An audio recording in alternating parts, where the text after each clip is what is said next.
peran bahan alam sebagai suplemen ya dalam pemeliharaan kesehatan jantung dan pembuluh darah. Jadi pada dasarnya sebagaimana telah kita ketahui, gangguan jantung dan pembuluh darah ini merupakan suatu pembunuh utama, istilahnya itu yang silent killer istilahnya. Ya, di dalam seminar ini saya ingin menyampaikan gangguan pembuluh darah dan jantung itu kira-kira apa gitu ya.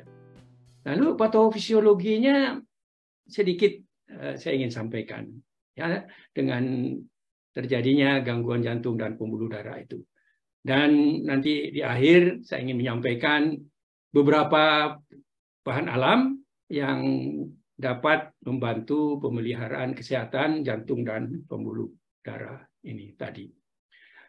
Jadi di dunia ini sudah banyak informasi bahwa sekitar 45% dari kematian akibat penyakit yang tidak menular ini disebabkan oleh penyakit pembuluh darah dan jantung.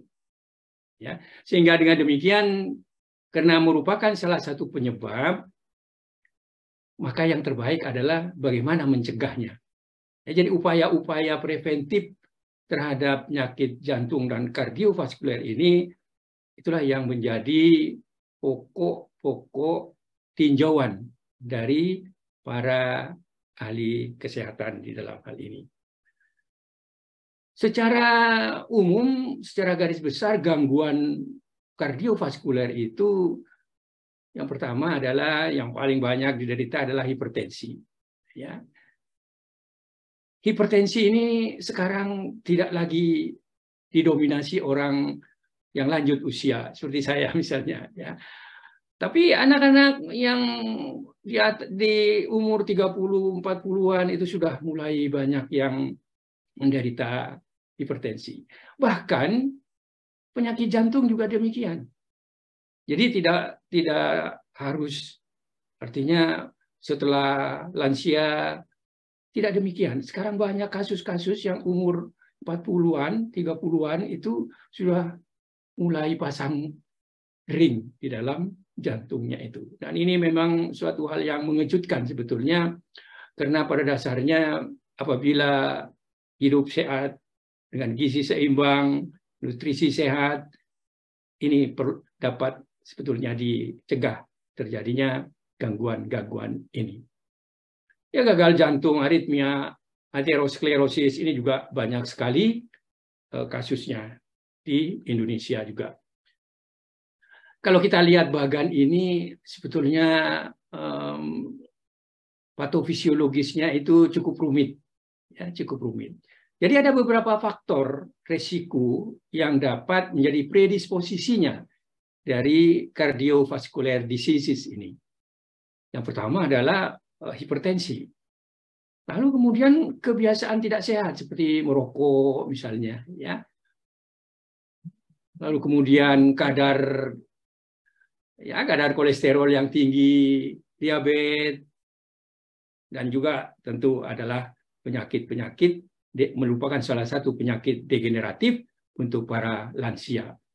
Nah, inilah yang dapat menyebabkan perubahan patologis di daerah yang kita kenal dengan vascular smooth, ya, muscle cell ini.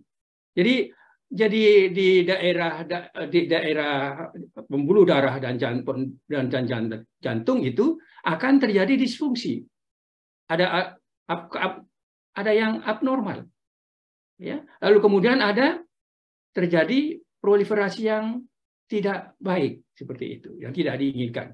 Nah, disfungsi endotel ini yang meningkatkan risiko berkembangnya aterosklerosis dan hipertensi.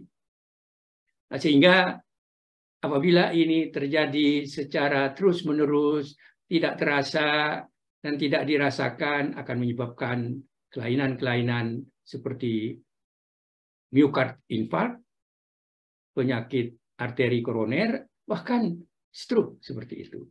Nah, oleh sebab itu di dalam penyakit jantung dan pembuluh darah ini kita akan melihat bahwa gejalanya itu sesak nafas, dada nyeri, dan lain sebagainya. Ya.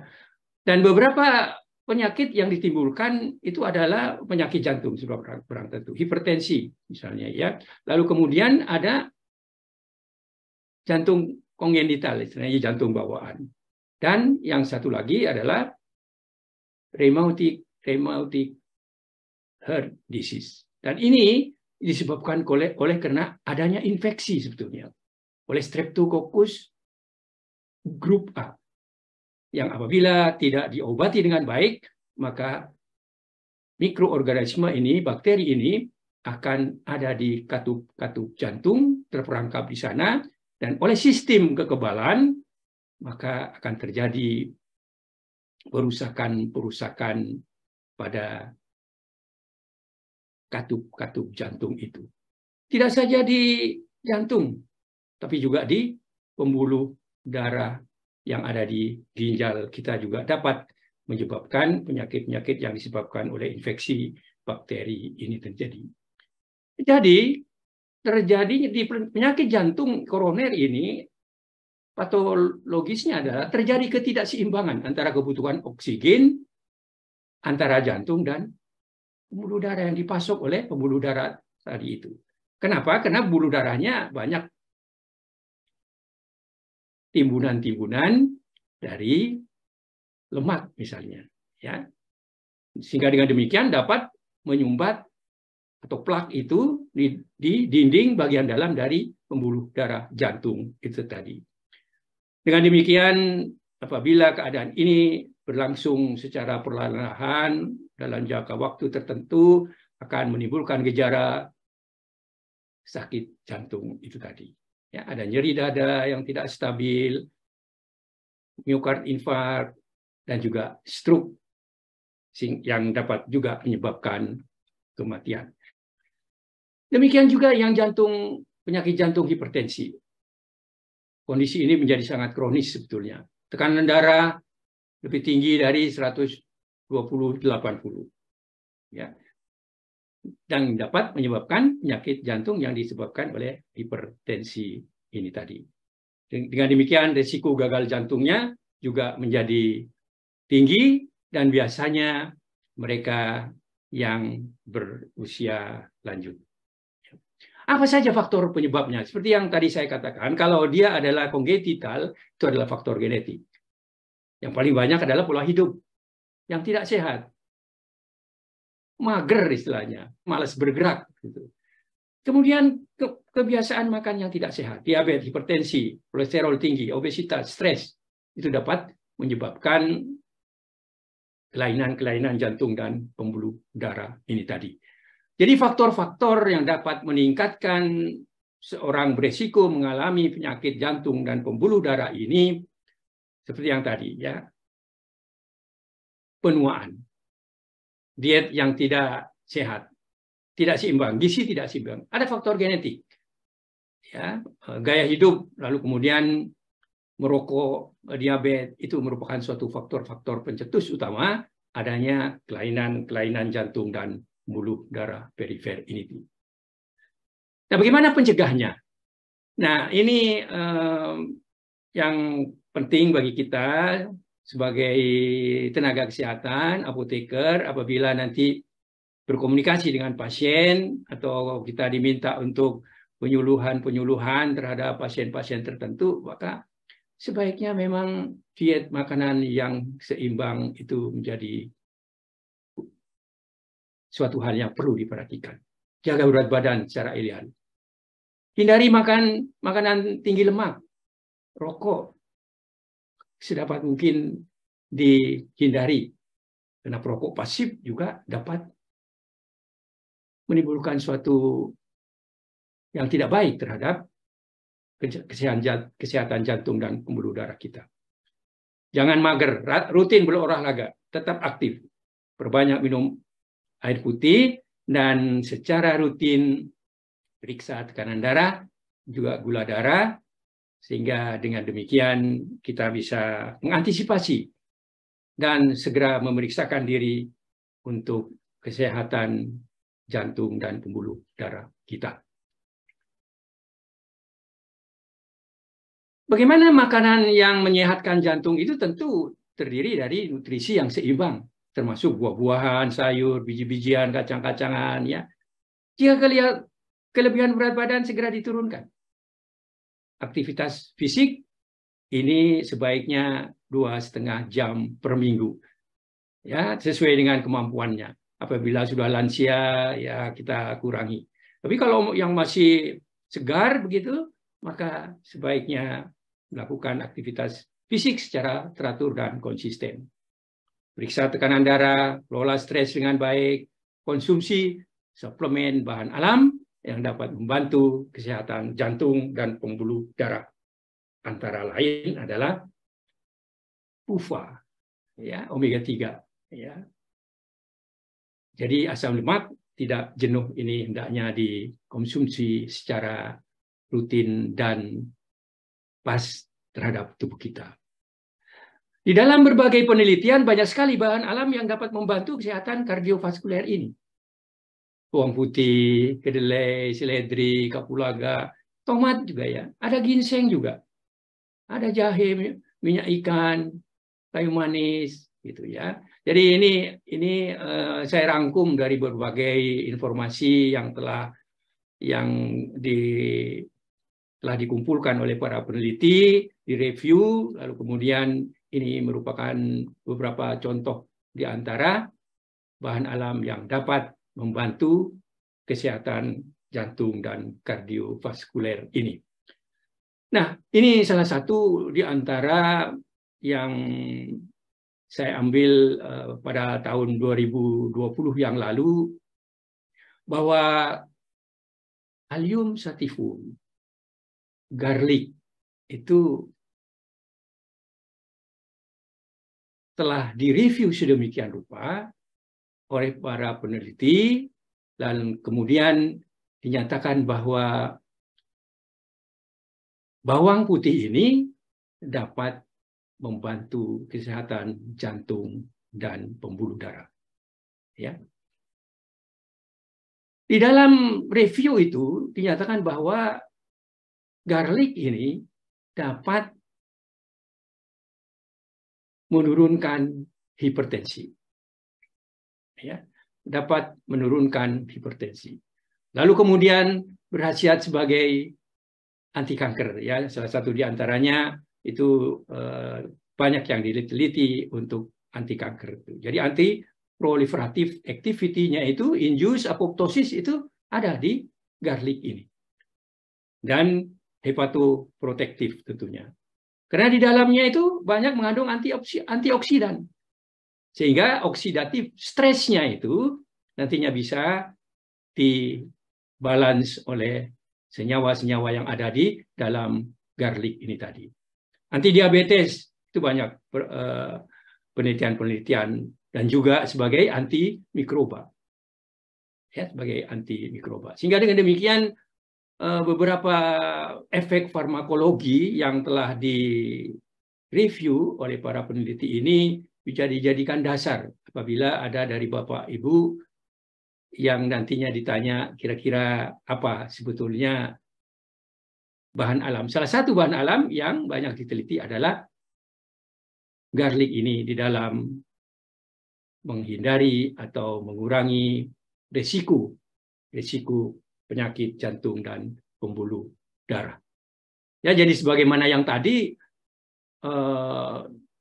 ini garlic ini sebetulnya sudah banyak diteliti sebagai protektif untuk menghindari, ya, dan memelihara kesehatan jantung dan pembuluh darah. Nah, ini juga demikian. Jadi mulai dari benefitnya itu menurunkan tekanan darah, lalu dapat mengatasi ya kondisi-kondisi yang tidak sehat. Ada anti parasit, ada anti kanker, lalu ada mencegah terjadinya osteoporosis, dan yang terpenting adalah bagaimana dia memproteksi jantung dan pembuluh darah, termasuk pembuluh darah yang sudah terkena, dan di dalam beberapa penelitian ini disebut dengan blood purifier istilahnya. Dapat melunturkan istilahnya, dapat mengalirkan kembali plak-plak yang telah ada di dalam pembuluh darah kita. Nah, sehingga dengan demikian bawang putih efektif untuk membantu mengurangi tingkat stres, gejala hipertensi. Kenapa? Di dalamnya itu ada senyawa yang disebut dengan alisin. Ini membantu mengendurkan pembuluh darah jika terjadi peningkatan tekanan darah. Menurut berbagai penelitian, mengurangi resiko kanker prostat, malah esofagus dan usus besar. Bawang putih juga mengurangi iritasi radang, dan juga alisin ini dari bawang putih dapat mengurangi LDL, ya, sehingga dengan demikian dapat mencegah pembentukan plak. Sehingga dengan demikian apabila low density lipidnya itu diturunkan, maka akan naik kadar yang HDL-nya, high density lipid, dan itu yang kita inginkan agar supaya pembuluh darah kita tidak ada timbunan plak. Seperti itu. Bapak Ibu sekalian yang saya hormati, di sini ada yang dimuat di dalam Journal of Cardiology ini, yang sudah agak lama sebetulnya dipublishnya, tetapi omega 3 ini, polyunsaturated fatty acids ini dapat mengurangi gangguan-gangguan jantung dan pembuluh darah. Sehingga dengan demikian secara ilmiah, secara klinis ini sudah didukung pembuktiannya bahwa ada PUFA ini, omega 3 ini melindungi sebagai kardioprotektif. Bahkan mekanismenya itu juga sudah dipetakan. Bagaimana mekanisme molekuler perlindungan jantung oleh PUFA ini, di mana omega 3 ini memodulasi membran sel ketika masuk dalam fosfolipid bilayer dan mengontrol saluran ion membran untuk mencegah aritmia. Omega 3 juga sebagai antiinflamasi dan antifibrotik dengan memodifikasi penyinalan cascade-nya, di mana inflamasum itu akan berjalan dengan baik, sehingga dengan demikian akan didapatkan suatu pembuluh darah yang sehat dan jantung yang sehat. Omega 3 juga di dalam hal ini dapat meningkatkan katabolisme dari trigliserida yang berkontribusi pada penurunan lemak, penurunan lipid. Selain itu, peningkatan produksi dari TXA3 di dinding pembuluh darah dapat menurunkan tekanan darah. Jadi PUFA ini sudah sedemikian rupa diteliti dengan sangat dalam, sangat detail sampai ke mekanismenya. Sehingga dengan demikian peran asal lemak tak jenuh ini dalam kesehatan jantung dan kardiovaskuler telah dibuktikan dalam berbagai percobaan dan berbagai percobaan untuk diujikan kepada orang-orang yang menderita penyakit jantung dan kardiovaskuler. Jadi dengan demikian ini mengurangi resiko dari kardiovaskuler ini tadi. Jadi PUFA ini benar-benar telah diteliti sedemikian rupa, bahkan ada peneliti yang sudah memurnikan sedemikian rupa, ya, menjadi EPA, dan inilah yang kemudian dilakukan terhadap ada 8.000. Ya, kalau kita lihat di sini ada 8.179 pasien. Ya, sehingga dengan demikian ini menimbulkan suatu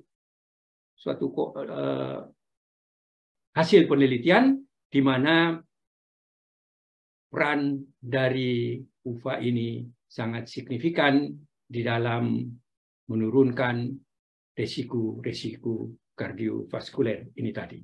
Ini adalah rumus molekulnya, barangkali ini bagi yang berminat nanti bisa dipelajari lebih lanjut. Dan beberapa impact-nya dari omega 3 ini juga banyak sekali penelitian-penelitian yang telah dilakukan. Sehingga dengan demikian pada dasarnya hipotesisnya, mekanismenya dari PUFA ini itu pun sudah terpetakan dengan sangat baik.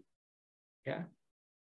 Sebagai anti trombotik, lalu menurunkan kadar kolesterol, stabilizer dari plak misalnya, dan kemudian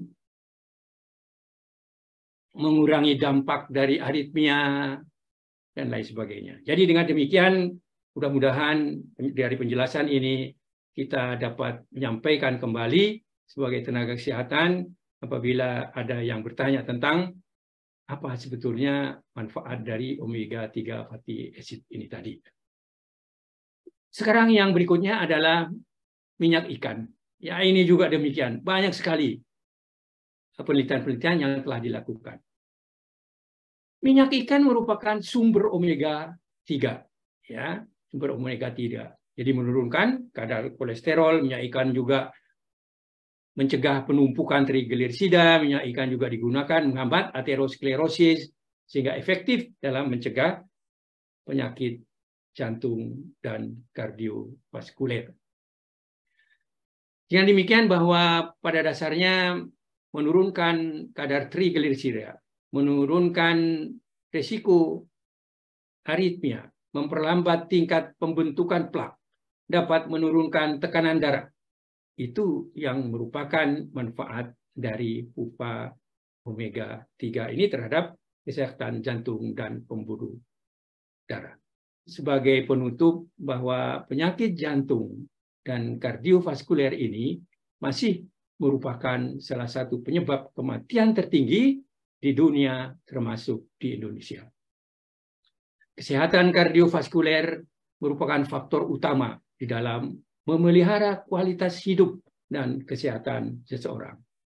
Oleh sebab itu, penanggulangan penyakit kardiovaskuler memerlukan perubahan gaya hidup meliputi pola hidup sehat, diet nutrisi seimbang, berolahraga secara rutin, dan mengelola stres dengan baik.